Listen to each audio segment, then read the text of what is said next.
देश की सबसे ऊंची कुर्सी तक पहुंचे। वहीं नेताजी भी, और नेताजी के वो गुरु रहे, राजनीतिक गुरु, और राजनीति भी उन्हीं से सीख करके आगे बढ़े। तो आज इस बात की भी खुशी है कि जिस संस्था का नाम चौधरी चरण सिंह जी के नाम से है, उसी संस्था में नेताजी की भी प्रतिमा का नामकरण हुआ है।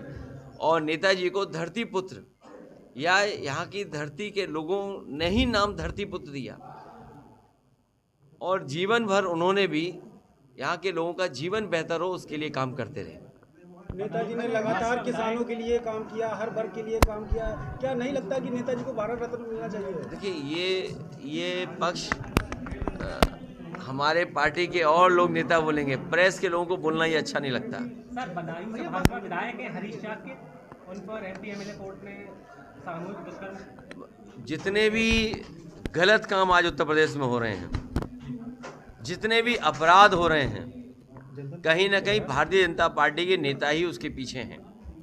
जितनी भी जमीनें कब्जा हो रही हैं, आप पूरे उत्तर प्रदेश में पता करवा लीजिएगा, जहां भी जमीनों के घोटाले या जमीनों का कब्जा होना, आप उसमें भारतीय जनता पार्टी के लोगों को पाएंगे। और चोरी डकैती तो इतनी हो रही है जिसकी आप कल्पना नहीं कर सकते। पुलिस रजिस्टर नहीं कर रही उन चोरियों को, डकैतियों को रजिस्टर नहीं कर रही है। और आज सुनने को मिला है कि लखनऊ में एक बैंक लॉकर में से चोरी हो गई। जब से बीजेपी की सरकार आई है, ये पहली बार हो रहा है बैंक में डकैतियां, और बैंक के साथ साथ बैंक में जो लॉकर है, जो सबसे सुरक्षित माना जाता है, उसकी चोरी। पहले गाजियाबाद में लॉकर चोरी हुई, कानपुर में बैंक की लॉकर में से निकाल के ले गए सामान, और आज राजधानी में, और इससे पहले बनारस में भी, सहारनपुर में भी। और याद कीजिए, एक बैंक डकैती में किस तरीके से फ्रेम करके एक ऐसी घटना कराई जिससे पूरा उत्तर प्रदेश सरकार के खिलाफ खड़ा हो गया।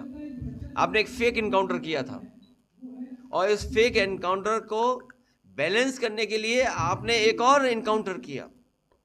तो ये वो सरकार है जो कानून से नहीं चल रही, नियम पालन नहीं कर रही, या संविधान के रास्ते पर सरकार नहीं है। लेकिन इस मामले में मोहन भागवत जी लगातार भाजपा के एजेंडे के खिलाफ बयान दे रहे हैं। देखिए,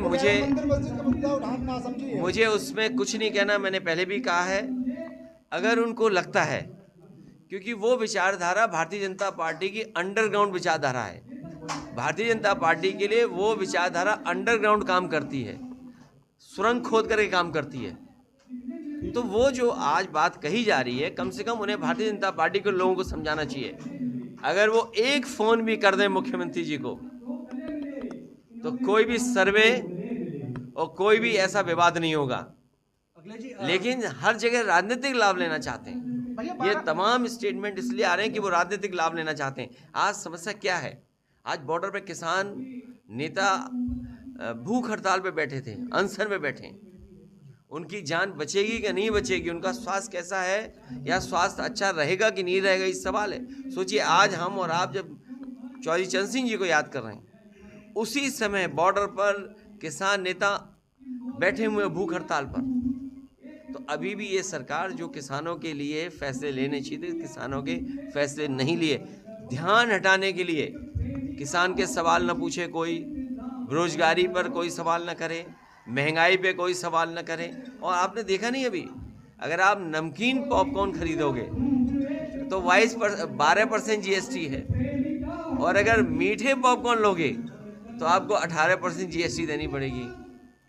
तो आज चौधरी साहब की जयंती पर मुख्यमंत्री ने कहा है कि सरकार जो किसानों के हित में काम कर रही है। तो क्या लग रहा है, क्या किसानों के हित में कार्य हो रहे हैं कोई?